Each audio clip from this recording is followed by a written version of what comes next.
semua pesimis, semua kelemahan, semua keputusasaan itu datang dari syaitan. Ketika salah satu ulama terbaik dunia pada hari ini, Syekh Muhammad bin Muhammad Mukhtar Shinkiti, ditanya tentang masalah ini, beliau katakan seluruh pesimisme, seluruh rasa lemah, seluruh ketidakpercayaan diri, seluruh pertanyaan dalam diri kita, bisakah saya melampaui ini semua? Bisakah saya menghadapi ini semua? Itu dari syaitan, dari syaitan, dari syaitan.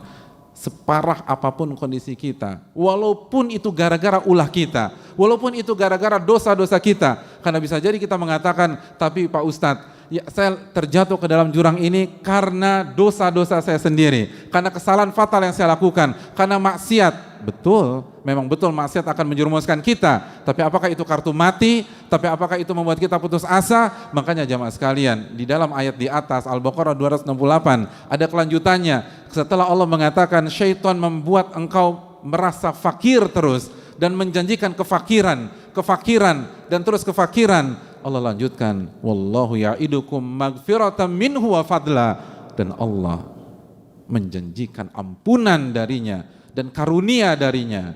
Itu menunjukkan kalaupun kita dapat masalah karena kesalahan kita sendiri, jangan pernah putus asa, jangan pernah pesimis, karena Allah menawarkan ampunan buat kalian. Yang menawarkan pintu buntu atau jalan buntu hanya syaitan, hanya syaitan. Dan Rabb kita mengatakan hanya syaitan. Rabb kita menawarkan ampunan dan karunia. Bismillahirrahmanirrahim.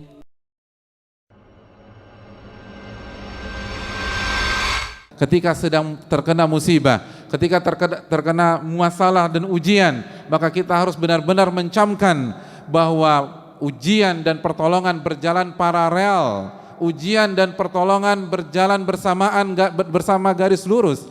Tidak mungkin ujian meninggalkan pertolongan, tidak mungkin masalah meninggalkan pertolongan, karena Allah lah yang memberikan kita ujian, sebagaimana Allah juga yang memberikan kita pertolongan. Allah Subhanahu wa taala berfirman dalam hadits qudsi, ana inda dhanni abdi bi, in khairan fa khairun wa in syarran fa syarr.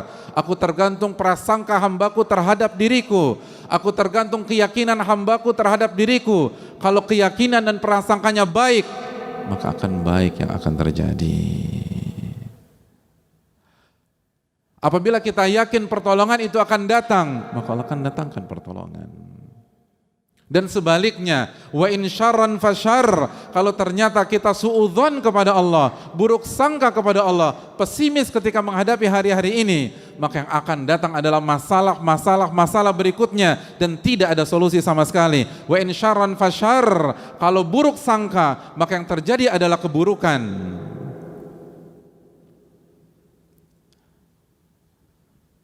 Ma'asyiral muslimin yang Allah muliakan, pertolongan itu datang sesuai dengan tingkat kesulitan. Tapi siapa yang mau kembali kepada Rabbul Alamin? Siapa yang bersegera sujud kepada Allah Subhanahu wa taala? Siapa di antara kita yang yakin bahwa pertolongannya bukan di perusahaannya, bukan di makhluk A, bukan di makhluk B, bukan di manusia A, bukan di manusia C? Wa fis sama'i rizqukum wa ma tu'adun, dan di atas langitlah rizki kalian dan apa yang dijanjikan untuk kalian, kata Allah Subhanahu wa taala. Siapa di antara kita yang ketika ada masalah langsung mengingat Rabbul Alamin? Begitu ada masalah, yang dia ingat adalah bukan masalahnya tapi pertolongan Allah Subhanahu wa taala. Siapa di antara kita yang langsung mengambil air wudhu lalu sujud 2 rakaat karena dia yakin kepada firman Allah Subhanahu wa taala, wasta'inu bis sabri was shalah, minta pertolongan kepada Allah dengan sabar dan salat. Hadirin yang Allah muliakan, ketika Nabi kita sallallahu alaihi wasallam menjelaskan bahwa pertolongan akan Allah turunkan dari langit sesuai dengan tingkat kesulitan dan tingkat masalah yang kita hadapi, bukankah itu pesan besar bahwa yang memberikan pertolongan bukan makhluk, yang memberikan pertolongan adalah Rabbul makhluk dan Allah Subhanahu wa taala. Lalu kemana kita dalam konsep ini? Kenapa yang ada di benak kita adalah hubungi si A, hubungi si B, pergi ke sana dan pergi ke sini. Seluruh arah kita tuju kecuali arah kepada Rabbul Alamin Subhanahu wa taala.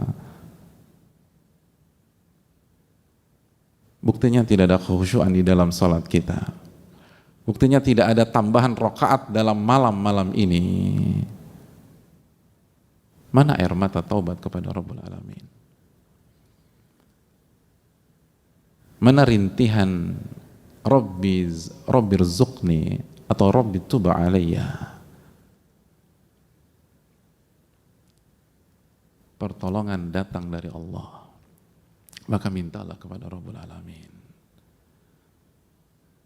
Perbanyaklah ibadah, perbanyaklah istighfar, perbanyaklah taubat. Pertolongan datang dari langit, jamaah. Bukan dari teman atau kolega atau klien kita yang kaya raya tersebut. Pertolongan datang dari yang punya alam semesta. Maka kenapa konsentrasi kita fokus pada perusahaan kita? Apakah saya di layoff atau tidak? Itu yang bikin kita rusak. Karena kita salah meminta pertolongan. Allah Subhanahu wa taala berfirman dalam Al-Baqarah, "Am hasibatum an tadkhulul jannata wa lamma ya'tikum mathalul ladzina khalau min qablikum." Apakah kalian berpikir Anda akan masuk surga? Apakah kalian berpikir kalian akan masuk surga dan kalian belum mengalami ujian-ujian yang dialami oleh umat-umat sebelum kalian? Masathumul ba'sa wa dharra wa zulzilu. Mereka digoncang, mereka mendapatkan kesulitan, kesengsaraan, dan mereka digoncang-goncang, zulzilu. Mereka mengalami ujian seperti mengalami gempa bumi dalam kehidupan mereka. Zulzilu, digoncang di atas ke bawah, kanan kiri, digoncang-goncang oleh Allah. Sampai Rasul pada saat itu dan orang-orang beriman bertanya kepada diri mereka, mata nasrullah, kapan pertolongan Allah itu datang? Lalu Allah merespon, Allah inna nasrullahi qarib. Ketahuilah pertolongan Allah itu dekat. Pertolongan Allah itu dekat. Namun kita terburu-buru. Nabi SAW mengatakan, walakinnakum qaumun tasta'jilun. Nabi SAW bersabda, tapi kalian adalah kaum yang selalu ingin terburu-buru. Ibadah nggak ditingkatkan, tapi ingin keluar dari masalah tersebut. Para ulama mengatakan, Anda ingin sukses tapi Anda tidak melewati dan menapaki jalan kesuksesan. Inna safinata lam tajri 'alal yabas. Perahu itu tidak berjalan di atas daratan. Pertolongan datang dari Allah. Itu sabda Nabi kita SAW jika kita masih percaya dengan Nabi kita. Itu sabda Nabi kita SAW yang Allah firmankan dalam surat An-Najm ayat 3, wa ma yantiqu 'anil hawa in huwa illa wahyun yuha. Nabi tidak berbicara dengan hawa nafsunya, tapi wahyu yang Allah wahyukan kepada beliau, dan di antara wahyu tersebut pertolongan didatangkan dan diturunkan sesuai dengan tingkat kesulitan. Tingkat kesulitan 70%, pertolongan 70%. Tingkat kesulitan 80%, pertolongan 80%. Tingkat kesulitan 90%, pertolongan 90%. Tingkat kesulitan 99%, pertolongan datang 99%.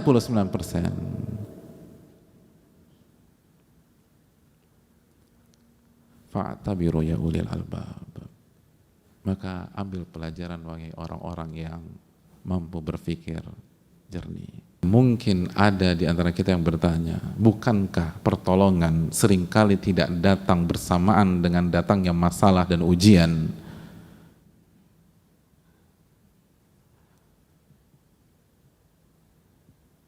Dan itu yang saya alami sendiri. Ma'asyiral muslimin, Nabi SAW melanjutkan hadisnya dengan mengatakan, wa anna sabra ya'til abda ala qadril musibah. Dan kesabaran Allah datangkan kepada seorang hamba sesuai dengan beratnya musibah.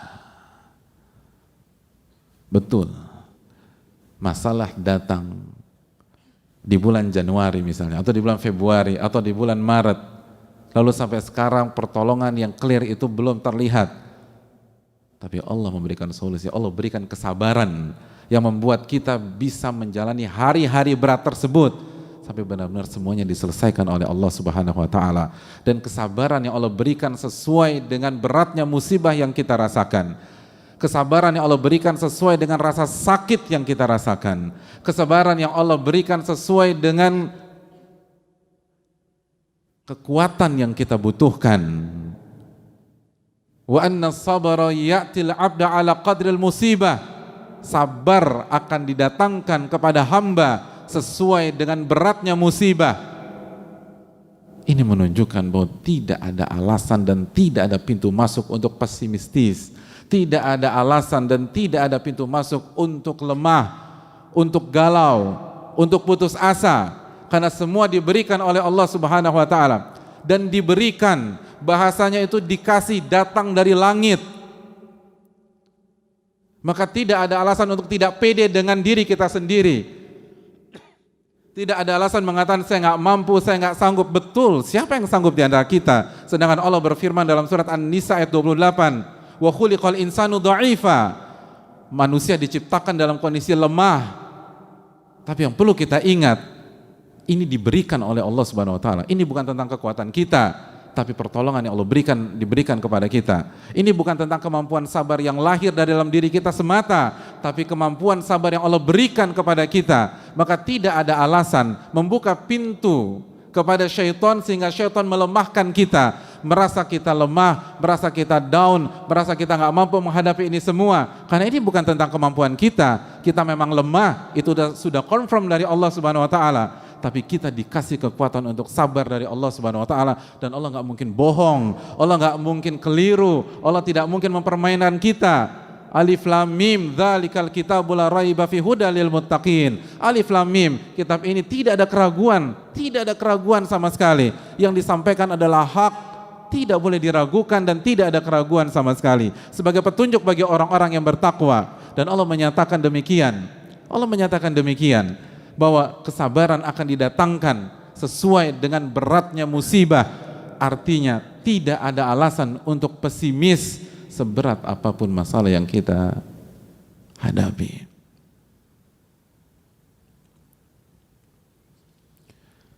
Dan jangan pernah buka pintu kepada syaitan.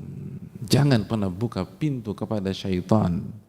Karena seluruh pesimisme itu datang dari syaitan. Allah berfirman tentang syaitan di dalam Al-Baqarah ayat 268. Asyaitanu ya'idukumul faqra wa ya'murukum bil fahsya. Syaitan selalu menjanjikan kalian kefakiran dan terus kefakiran. Lalu dia akan mengajak Anda melakukan kekejian. Semua pesimis, semua kelemahan, semua keputusasaan itu datang dari syaitan. Makanya ketika salah satu ulama terbaik dunia pada hari ini, Syekh Muhammad bin Muhammad Mukhtar Shinkiti, ditanya tentang masalah ini, beliau katakan seluruh pesimisme, seluruh rasa lemah, seluruh ketidakpercayaan diri, seluruh pertanyaan dalam diri kita, bisakah saya melampaui ini semua? Bisakah saya menghadapi ini semua? Itu dari syaitan. Separah apapun kondisi kita, walaupun itu gara-gara ulah kita, walaupun itu gara-gara dosa-dosa kita. Karena bisa jadi kita mengatakan, tapi Pak Ustadz, ya, saya terjatuh ke dalam jurang ini karena dosa-dosa saya sendiri, karena kesalahan fatal yang saya lakukan, karena maksiat. Betul, memang betul maksiat akan menjerumuskan kita. Tapi apakah itu kartu mati? Tapi apakah itu membuat kita putus asa? Makanya jamaah sekalian, di dalam ayat di atas Al-Baqarah 268 ada kelanjutannya. Setelah Allah mengatakan syaitan membuat engkau merasa fakir terus dan menjanjikan kefakiran dan terus kefakiran, Allah lanjutkan, wallahu ya'idukum magfiratan minhu wa fadla, dan Allah menjanjikan ampunan darinya dan karunia darinya. Itu menunjukkan kalaupun kita dapat masalah karena kesalahan kita sendiri, jangan pernah putus asa, jangan pernah pesimis, karena Allah menawarkan ampunan buat kalian. Yang menawarkan pintu buntu atau jalan buntu hanya syaitan. Dan Rabb kita yang mengatakan hanya syaitan. Rabb kita menawarkan ampunan dan karunia. Maka jalan mana yang akan kita pilih? Mana ucapan mana yang kita percaya? Bisikan-bisikan mana yang kita ikuti? Oleh karena itu jamaah sekalian, fa inna ma'al usri yusra, inna ma'al usri yusra. Sesungguhnya bersama kesulitan ada kemudahan, bersama kesulitan ada kemudahan. Dan Allah juga katakan dalam surat Talaq, wa yaj'al ba'da usri yusra, wa yaj'alallahu ba'da usri yusra. Dan Allah jadikan setelah kesulitan kemudahan. Oleh karena itu, marilah kita meyakini sabda Nabi kita sallallahu alaihi wasallam dan tanamkan optimisme di dalam diri kita. Nabi SAW mengatakan, yu'jibunil fa'lu, aku sangat kagum dengan optimisme. Umat Rasul SAW adalah umat yang penuh rasa optimis karena nabinya senang dengan optimisme. Dan beratnya ujian bukankah tanda cintanya Allah kepada kita? Bukankah cintanya Allah kepada kita ditunjukkan dengan Allah menguji kita? Innallaha idza ahabba qauman ibtalahum. Allah itu kalau cinta kepada seorang hamba atau sebuah kaum, Allah akan uji kaum dan hamba tersebut. Oleh karena itu, semangatlah, optimislah, dan kembalilah kepada Allah Subhanahu wa taala, karena pertolongan datang darinya, bukan dari makhluk. Dan hendaknya kita perbaiki sholat kita, puasa kita, zikir kita, doa-doa kita, dan jaga hubungan kita dengan Allah, dan katakan tidak pada maksiat walaupun kondisi memang tidak mudah dan cukup sulit, karena sekali lagi maksiat yang akan menghancurkan kebahagiaan kita di dunia dan di akhirat.